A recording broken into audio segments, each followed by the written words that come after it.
All right. Hi there, everyone. And what are the chances of completing a passage to under short time as possible? All right. So we have some classification kinds of types of questions. So we have Mark Van Dam, we have Nairon Ramirez, Patricia Cole. I'll really quickly find that out right now. So we have Mark Van Dam. So Van Dam explains. So what else? Whatever he said. We have Van Dam says. And it suggests, okay, we have University of Washington. I'm gonna get that because I immediately noticed these words. We have Nairon Ramirez. There you go. So, what else?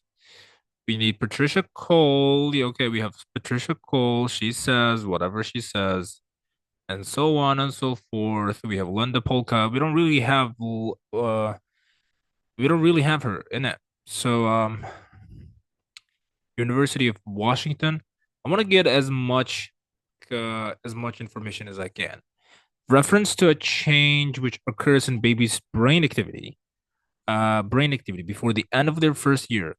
To to change which occurs in the brain activity, that's another one. An example of what some parents do for their baby's benefit before birth. Okay, kind of womb. A mention of baby's preference for the sounds that other babies make. A mention of baby's preference of the for the sounds. All right, there we go. Now, so the typical way of talking to a baby, high-pitched, exaggerated, and repetitive, is a source of fascination for linguists who hope to understand how baby impacts on learning. So, a typical way, it's a very common way, high-pitched, exaggerated, and repetitive.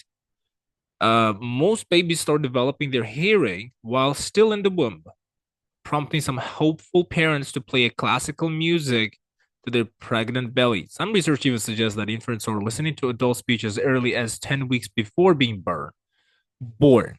Sorry for that. Gathering the basic building blocks of their family's native tongue. Okay. Um, we don't really have the names here just yet. However, an example of what some parents do for their baby's benefit before birth is classical music. Play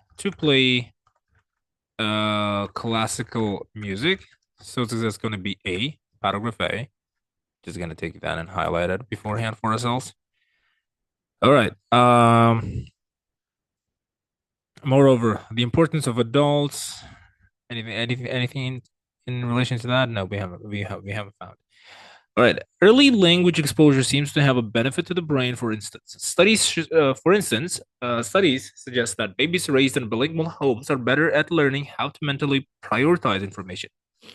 How does the sweet, if sometimes absurd sound of infant-directed speech influence a baby's development? Here are some recent studies that explore the science behind baby talk. So, absurd sound of infant-directed speech means none uh kind of not logical, uh, not logical words, kind of very extremely silly word.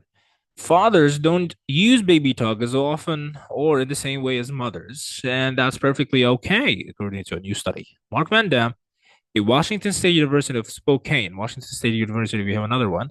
At Spokane and colleagues equipped parents with recording devices and speech recognition software to study the way they interacted with their youngsters during a normal day. We found that moms do exactly what you'd expect and what's been described many times over, Van Damme explains. But we found that dads aren't doing the same thing. Dads didn't raise their pitch or fundamental frequency when they talk to kids. Their role may be rooted in what is called bridge hypothesis, which dates back to 1975. It suggests that fathers use less familiar language to provide their children with a bridge to the kind of speech they'll hear in the public. The idea is that a kid gets to practice a certain kind of speech with mom and another kind of speech with dad. So the kid then has a wider repertoire of kinds of speech to practice, says Van Damme. The researchers at Washington State University used something together with specialized computer programs to analyze how parents interacted with their babies during a normal day. During a normal day, what did they use? Whoops, why did I highlight that much? We have during a normal day. Let me actually get the so college equipped parents with the recording devices. So they use the recording devices, recording, whoops, recording devices, recording devices together with specialized computer programs to analyze how parents interacted with their babies during a normal day. The study revealed that okay, we found that moms exactly and some blah blah blah, but we found that dads aren't doing the same thing. The study revealed that someone tended to modify their ordinary speech patterns when interacting with their babies. They tended not to modify their ordinary speech. Dads didn't raise their pitch or fundamental frequency when they talk to kids. They use less familial language. So this is the first one. Here comes the number 18. Here comes the number 18, especially the recording device. So, however, in terms of modify, the study revealed that dads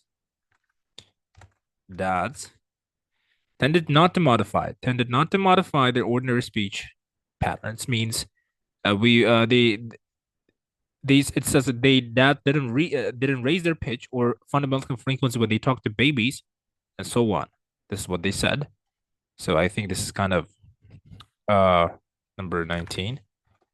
Didn't raise their pitch, didn't raise their pitch just like moms do because they do what that's they said that moms do exactly what you expect and what's been described many times over. Um, fathers use also another one. Fathers use another. The father. It suggests that fathers use less familiar language to provide their children with a bridge to the kind of speech they'll hear in public. This is another one. I think this. So this is like a fathers and dads. Any one of these. So there's going to be another 19. So not another 19, but a part of that. So I'm just gonna give it either a dad's or father. I don't know, but I didn't. I just really have to quite see the answers at the end of the video. So, according to an idea known as the something, they may use a more adult type of speech to prepare infants for the language they'll hear outside the family home. What? According to an idea. Okay. Um, their role may be rooted in what is called the bridge hypothesis, which dates back to 1975. They may use a more adult type of speech to prepare infants. It suggests that fathers use language to provide their to the kind of speech they'll hear in public. So, okay. The idea is that a kid gets to produce a certain kind of speech with mom and another kind of speech with dad. So the kid then has a wide repertoire of kinds of speech to practice. And so that with that being said, according to an idea known as the bridge hypothesis, they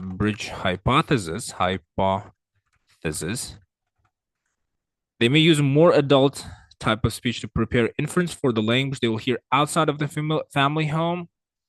Outside of the family home means wider repertoire for kinds of speech to practice. And another one is where is it? They kind of speech they will hear in public. So an idea to an according to an idea known as the something, it suggests that fathers useless. No, it's not that, but their role may be rooted in what is called the bridge hypothesis, which dates back to 1975. It suggests the word "it" is talking about the word bridge. Now, according to the researchers, hearing baby talk from one parent and normal language from the other expands the baby's something. What? According to the researchers? Okay. According to the researchers, hearing baby talk from one parent and normal language from the other, so that's mom and dad, another kind of speech with dad, expands this baby something of type of speech which they can practice. Uh, okay, repertoire, or it's repertoire. So we have that number 21.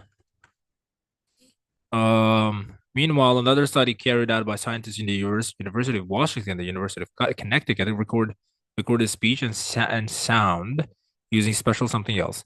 So, do we have anything for 24? Reference to changes? Nope. Mention of baby's preference for the sounds that other babies make. But let's see what Mark Van Dam said. Okay. Importance of adults giving babies individual attention when talking to them. The connection between what babies hear and their own efforts to create speech. The advantage for the baby of having two parents each speaking in a different way. Okay, that's Van Dam. So we have that because in order to say it's speaking in a different way means the idea is that a kid gets to practice a certain kind of speech with mom and another kind of speech with dad. So in a different way. So that's a pretty obvious answer for that. Yeah, let's read a little bit more. Here it says, according to, not that, but meanwhile, another study carried out by scientists from the University of Washington and the University of Connecticut recorded speech and sounds using special something that babies were equipped with. Scientists from the University of Washington and the University of Connecticut collected thousands of 30-second conversations between parents and their babies, fitting 26 children audio with audio recording vests so that captured language and sound during a typical 8-hour day. So, okay. Another study carried out by scientists from the University of Washington and the University of Connecticut recorded speech and sound. Recorded speech and sound. They collect thousands of conversations. Okay, that captured language and sound. So they captured language and sound during a typical 8-hour day using an audio recording vest. So I think that's a audio uh whoops audio recording vest. So this is gonna be since the it's whoops, why did that happen? All right, sorry for that. Audio recording vest. Is that right? Yes, that's probably it. So okay, this is gonna be 22. 22. Look at that. All right. So when the when they studied the babies, I guess that's gonna be when they studied the babies again at age 2, they found that those who had heard a lot of baby talk in infancy had a much larger something than those who did not. I mean, had not, but okay. We also found that it really no, okay. And when researchers saw 64 the same babies at age 2, they found that frequent baby talk had dramatically boosted vocabulary regardless of the socioeconomic status. Those children who listened to a lot of baby talk were talking more than the babies that listened to more adult talk or standard speech. So, um, when they studied the babies again at age 2, they find that those who had heard a lot of baby talk in infancy had a much larger something. So, and when researchers saw 64 the same babies at age 2, they found that frequent baby talk with a dramatically boosted vocabulary regardless of socioeconomic study. Those children who listen to a lot of baby talk means who heard a lot of baby talk, who listened who listen to a baby talk. So that's a boosted vocabulary, much larger boosted. So we have boosted, we have vocabulary. Then those who had not. So that babies that listen to more adult talk or what is that? Adult talk or standard speech. So Naran Samiraz says, okay, what else she said? We also found that it really matters whether you use baby talk in a one-on-one context. She adds, in one-on-one context, where is it? The importance of adults giving babies individual attention when talking to them. The importance. We also found that it really matters. Importance. Okay, we have that. B. Ramirez. All right. The connection between the amount of baby talk babies hear and how much vocalizing they do themselves.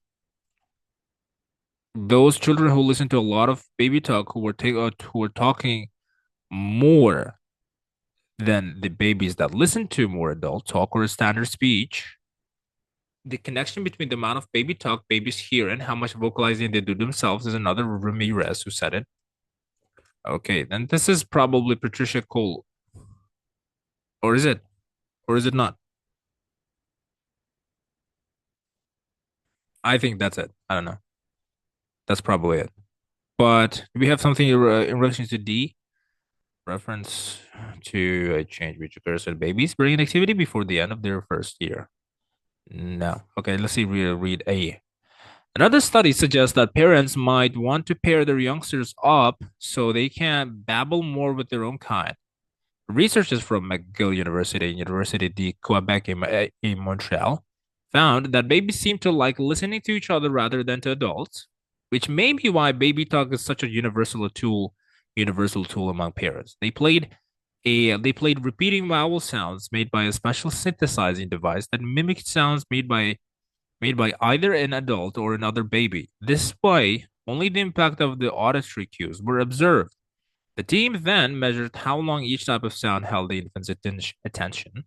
They found that infant sounds held the baby's attention nearly 40% longer. The baby noise also induced more reactions in the listening infants, like smiling or lip moving, which approximates sound making. The team theorizes that this attraction to other infant sounds could help launch the learning process that leads to speech. It may be some property of the sound that is just drawing their attention, says study co-author Linda Polka. Or maybe they are really interested in that particular type of sound because they are starting to focus on their own ability to make sounds. We are speculating here, but it might catch their attention because they recognize it as a sound that they could possibly make. Hmm, really interesting. Do we have anything on top?